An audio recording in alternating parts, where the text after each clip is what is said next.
Quero convidar você a abrir a sua Bíblia em 1 João.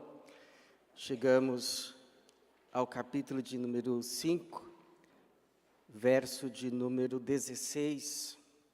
1 João tem sido o nosso texto pelas manhãs de domingo, dando base, lançando luz sobre o nosso tema, Igreja que Ama.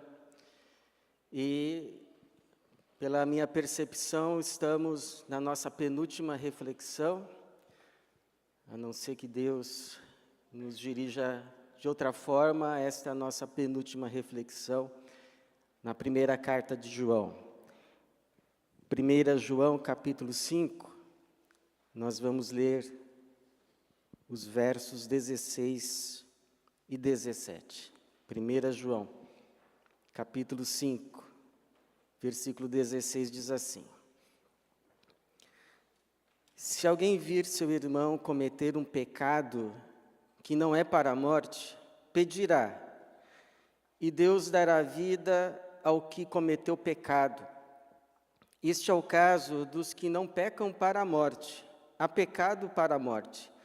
E por esse não digo que ore, toda injustiça é pecado, e há pecado que não é para a morte.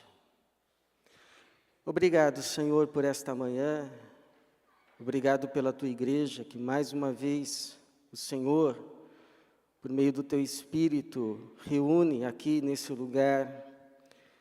E nesse lugar, ó Pai, nós te pedimos, conforme a Tua palavra diz, que o Senhor ordene a bênção. Derrame sobre nós, ó Pai, do Teu óleo e abençoa o Teu povo. O Senhor que já recebeu os nossos louvores, já ouviu as nossas orações, agora se digna também de nos abençoar com a Tua palavra. Ministra ao nosso coração por meio do Teu Espírito, e que em cada mente e coração haja lugar para a semente santa, que é a Tua palavra, enviada hoje, que ela brote fruto de vida eterna e para a Tua glória. Em nome de Jesus. Amém. O que é o pecado para a morte? Que pecado seria esse? Essa já foi uma questão muito discutida ao longo da história da igreja, desde o tempo dos pais da igreja. Os pais da igreja foram os líderes, os pastores, os bispos, os teólogos que sucederam a geração de apóstolos, ou seja, logo que a geração de apóstolos passou, assumiu-se então a liderança da igreja, aqueles líderes que ficaram conhecidos como ou pais apostólicos ou os pais da igreja, lá pelo início do 2º século. E já nessa segunda geração se discutia o que João quis dizer com essa expressão, pecado para a morte. Os primeiros leitores de João, seu círculo de influência mais próximo, certamente conhecia essa expressão, sabia o que queria dizer, tanto é que João não explica. João simplesmente a dá aqui no seu texto, na sua carta, porque os seus leitores estavam familiarizados com ela, mas aqueles que não estavam debaixo da sua influência mais próxima, não a entendiam. Nem mesmo a segunda geração sabia ao certo o que o João queria dizer com isso, por isso gerou-se muita discussão, e surgiram-se algumas respostas, algumas tentativas de resposta. Uma delas é que se trataria de um pecado específico, baseado na ideia do Antigo Testamento de pecados expiáveis e pecados não expiáveis. Pecados expiáveis eram aqueles que o indivíduo que cometeu poderia levar uma oferta, um animal, para ser sacrificado no lugar dele, de onde vem a expressão bode expiatório. Se levava lá um bode, se levava ali uma ovelha, um cordeiro, o sacerdote impunha as mãos sobre a cabeça do animal como uma espécie de transferência de culpa, e em vez do infrator morrer, morria o animal. O salário do pecado é a morte, mas o animal substituía o infrator. Mas haviam outros pecados, uma lista deles está, por exemplo, lá em Levítico 20, que não eram expiáveis, não havia uma oferta que pudesse substituir o ofensor, a pena era a morte. Então, pecado expiável levava o animal morria, acabou, não se fala mais nisso. Mas havia pecados que não tinha expiação, não tinha sacrifício, a pena era a morte.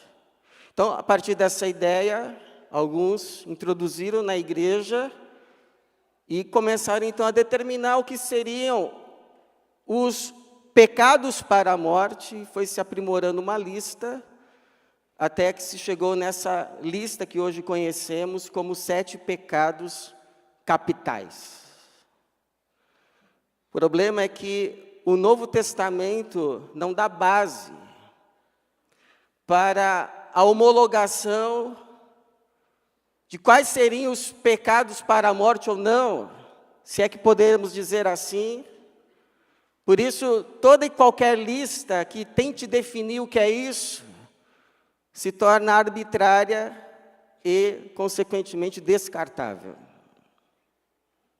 Não se deve levar a sério. Mas uma segunda opinião é que esse pecado para a morte seria a apostasia.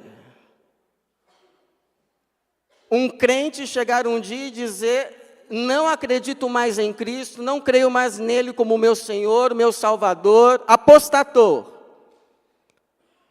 E há uma terceira opinião, que seria a blasfêmia contra o Espírito Santo, no sentido de que o Espírito ilumina a mente de uma pessoa, testemunha de Cristo para ela, que Jesus é o Cristo, Jesus é o Messias, Jesus é o Senhor, Jesus é o Salvador. A pessoa enxerga, a pessoa vê que é verdade, mas por alguma razão ela rejeita, ela nega, ela diz que não é verdade, portanto chama o Espírito de mentiroso, blasfema contra o Espírito Santo, e nega a única possibilidade de sair da morte para a vida, permanecendo então na morte, e como diz Paulo, morrendo no final, em seus delitos e pecados. Se você for me perguntar: tá bom, pastor, mas qual é a tua opinião? Eu sei que no final o que você quer saber é isso. Se eu tiver que escolher, eu fico com a terceira. A terceira tem mais base, inclusive, naquilo que João já tinha dito. Mas certeza no céu. Certeza, certeza no céu. Quando a gente chegar no céu, a gente procura o João. João, pelo amor de Deus, você deixou um monte de gente lá preocupada. Que história é essa? Mas, do que o João escreve aqui, nesses 2 versículos, o que nós podemos ter como certeza? Isso é certeza. Isso são verdades que devemos guardar para a nossa vida e a vida da igreja. O que é útil para nós? Então, a primeira verdade, isso você pode ter certeza, João nos ensina aqui, é que nós podemos e devemos orar quando há pecado na igreja. Há vários textos do Novo Testamento que asseguram isso, que afirmam isso. Por exemplo, Gálatas 6:1, Paulo vai dizer assim: irmãos, se alguém for surpreendido em algum pecado, vós que sois espirituais, deveis restaurar essa pessoa com espírito de humildade, Então não vai com arrogância e cuida de ti mesmo, para que não sejas tentado também. Tiago 5,15. E a oração da fé salvará o doente, e o Senhor o levantará, e se houver cometido pecado, será perdoado. O João aqui na sua carta segue a mesma linha, e vai dizer no verso 16, se alguém vir seu irmão cometer um pecado que não é para a morte, pedirá, e Deus dará vida ao que cometeu pecado. Importante isso para uma igreja que deseja ser igreja que ama. Primeira atitude para com um irmão faltoso não é o desprezo, não é o disse que me disse, não é levar o caso para os diáconos, é a oração. A oração. Nós podemos pedir que Deus fale com o irmão, podemos pedir que o seu Espírito o convença do pecado, da justiça, do juízo, e o leve a um quebrantamento e arrependimento verdadeiros. Alguém já disse, e é verdade, as pessoas podem impedir que façamos muitas coisas por elas, mas não podem impedir que oremos por elas. Então oremos. Senhor, santifica a tua igreja. Senhor, traz quebrantamento, traz arrependimento verdadeiro, e que a tua casa seja um lugar de graça, de misericórdia, de restauração e de perdão. Louvado seja o Senhor.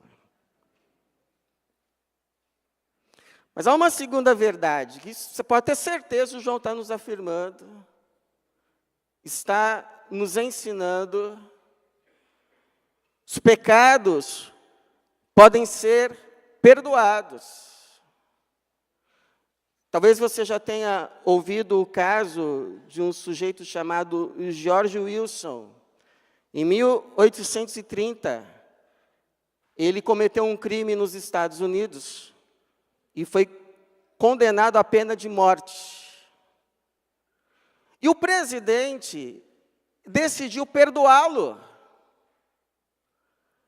Decidiu que ele não mais sofreria a pena. Mas esse George Wilson, embora tenha recebido o perdão, o rejeitou. Não aceitou o perdão. Não quis ser perdoado. E aí a coisa foi levada para o Supremo. E a decisão foi que o perdão era um ato de graça. E uma vez que a pessoa rejeita, ninguém a pode forçar a aceitar o perdão. E a condenação foi mantida. Então, se você me disser assim, pastor, existe algum pecado que não tenha perdão? Eu diria para você só um. Não aceitar o perdão. Não crer em Cristo como o seu Senhor, o seu Salvador, a oferta de Deus para a remissão dos teus pecados, para o teu perdão, para a tua salvação. Esse é o único. Porque você rejeitando isso, você está rejeitando a oferta gratuita de perdão de Deus para você. Então você não é perdoado, não porque Deus não queira te perdoar, mas porque não pode te forçar a aceitar o perdão. Todos os demais foram perdoados lá naquela cruz de Jesus Cristo. Não há pecado que Jesus não tenha pago naquela cruz. Na cruz de Jesus há provisão de graça suficiente para perdão de qualquer pecado, seja qual for. E não sou eu que falo isso. É João que nos diz. 1 João, capítulo 2, versículo 1 a 2. Ele é a propiciação pelos nossos pecados, e não apenas pelos nossos, mas de quem? De todo o mundo. De todo o mundo. Lá na cruz, Jesus não morreu por alguns pecados. Jesus não morreu por muitos pecados. Jesus morreu por todos os pecados. Não há pecador que não possa ser perdoado por Jesus, que não possa receber da graça de Jesus e ser salvo por Jesus. Jesus morreu na pior condenação para salvar o pior pecador. Agora, por que não abusar dessa graça? Porque, bom, se há provisão de graça para perdão de todo pecado, então, há pessoas que podem abusar dessa graça. Pede perdão hoje do pecado que sabe que já vai cometer amanhã. Aí fica nesse, pede perdão, volta a pecar, pede perdão, volta a pecar. Qual o problema de ficar nesse vai e vem? É que uma hora de tanto ir e vir, não vem mais. Porque a alma se acostuma. A consciência vai cauterizando. E o coração vai se tornando insensível. Antes, a pessoa pecava, o Espírito Santo tocava, ela já se quebrantava, já reconhecia o erro, chorava, se entristecia, se arrependia verdadeiramente, pedia perdão, recebia a provisão de graça, a restauração da comunhão, como João diz aqui, se alguém tiver cometido pecado, orará e Deus dará vida, ou seja, restaurará a comunhão, que é vida. Mas de tanta pessoa ir e vir, ela se acostumou, se tornou insensível. E agora já não dói mais. Já não se arrepende mais. Se acostumou. É como a pessoa que está aprendendo a tocar violão. No começo, ainda mais se o violão tem cordas de aço, dói os dedos se ferem. Alguns sangram, mas de tanto tocar, vai se criando uma camada de proteção, tipo de um calo. E aí chega uma hora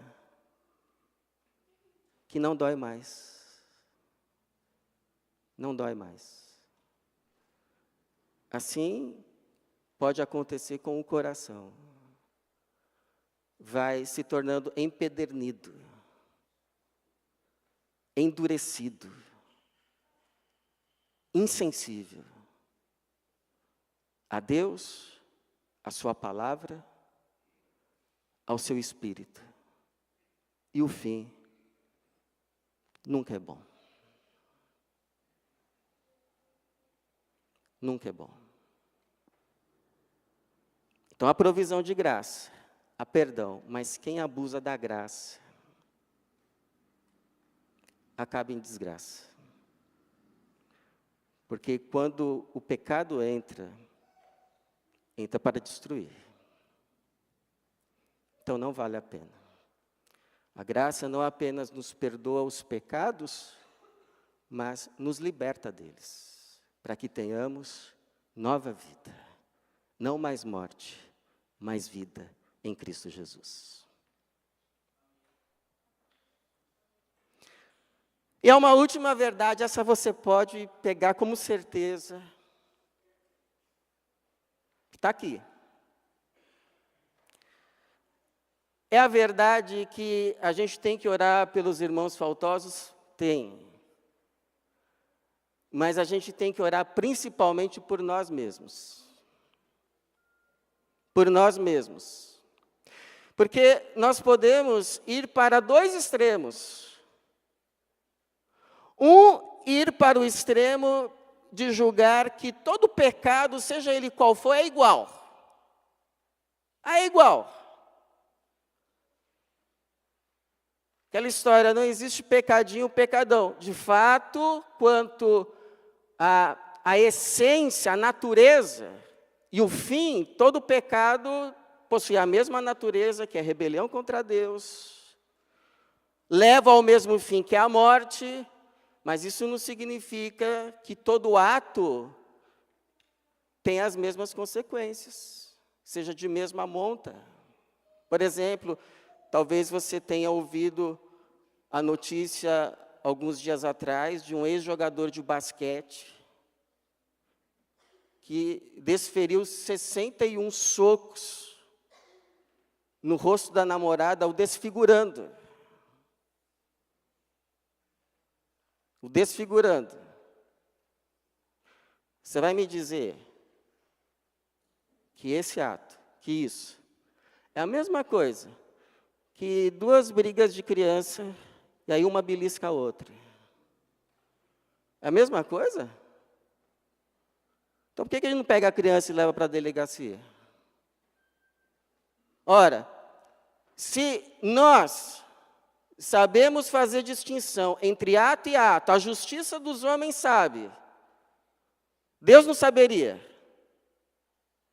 Tanto sabe que Jesus disse, em Mateus 10, 14 e 15, olha só, se ninguém vos receber, nem ouvir vossas palavras, sacudi o pó dos pés ao saíres daquela cidade. Em verdade vos digo que no dia do juízo, haverá menos rigor para Sodoma e Gomorra do que para aquela cidade. Mas se tudo é a mesma coisa, por que diferença de pena?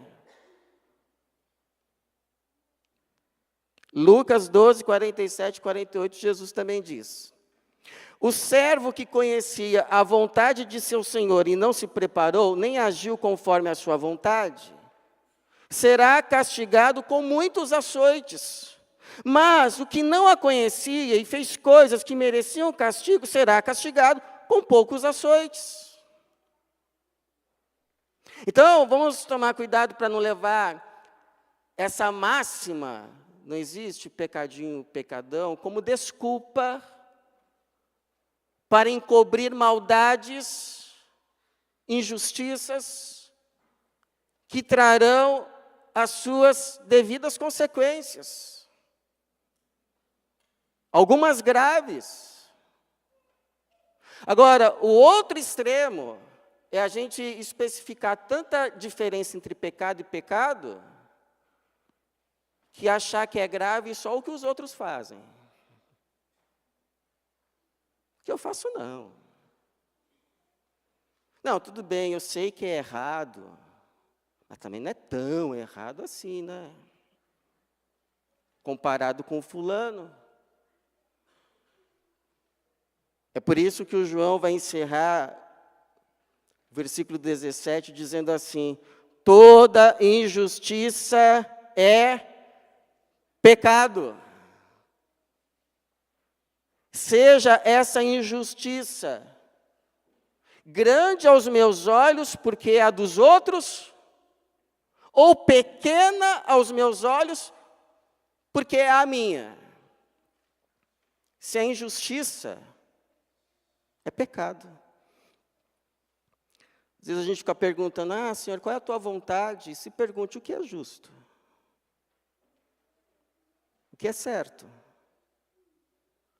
Se é injustiça, seja aos nossos olhos grande, seja pequena, precisa ser tratada, pois cedo ou tarde trará ruína.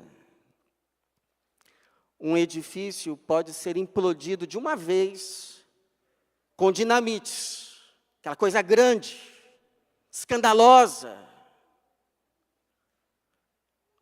mas pode ruir também aos pouquinhos, lentamente, por meio das infiltrações,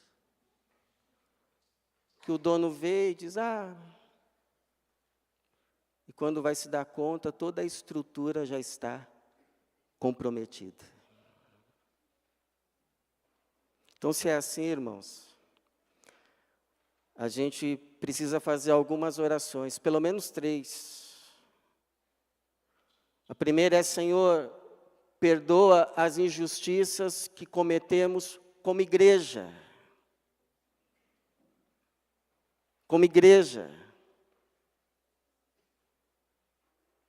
Nós podemos sofrer por pecados não reconhecidos e não confessados.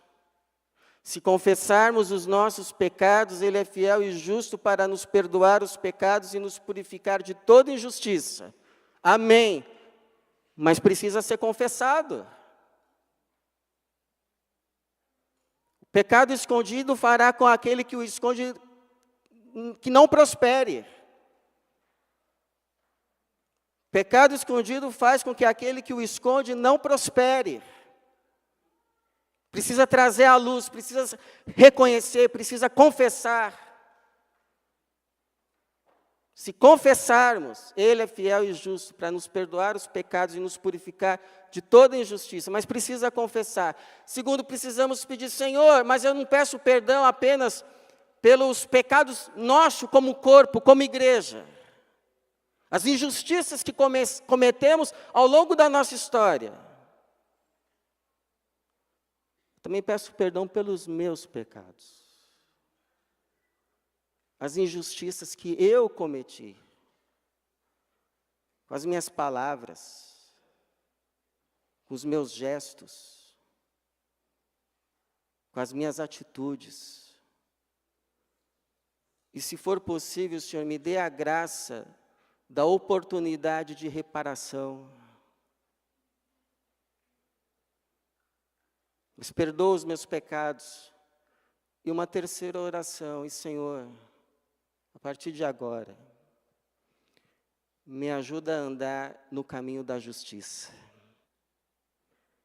que é o caminho da verdade, o caminho do amor, o caminho da paz, o caminho da vida.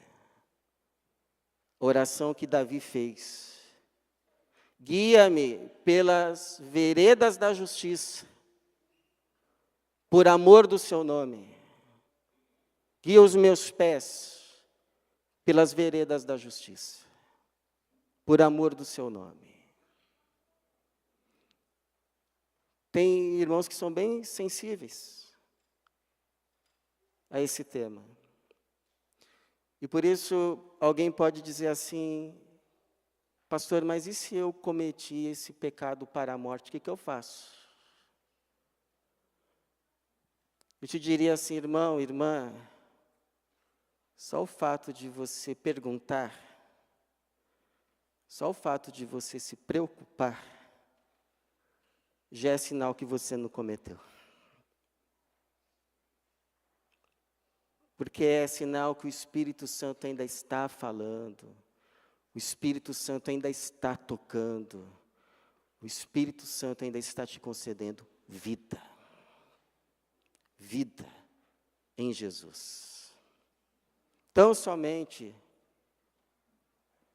se arrependa, abandone o erro e siga no caminho da vida que se chama Jesus.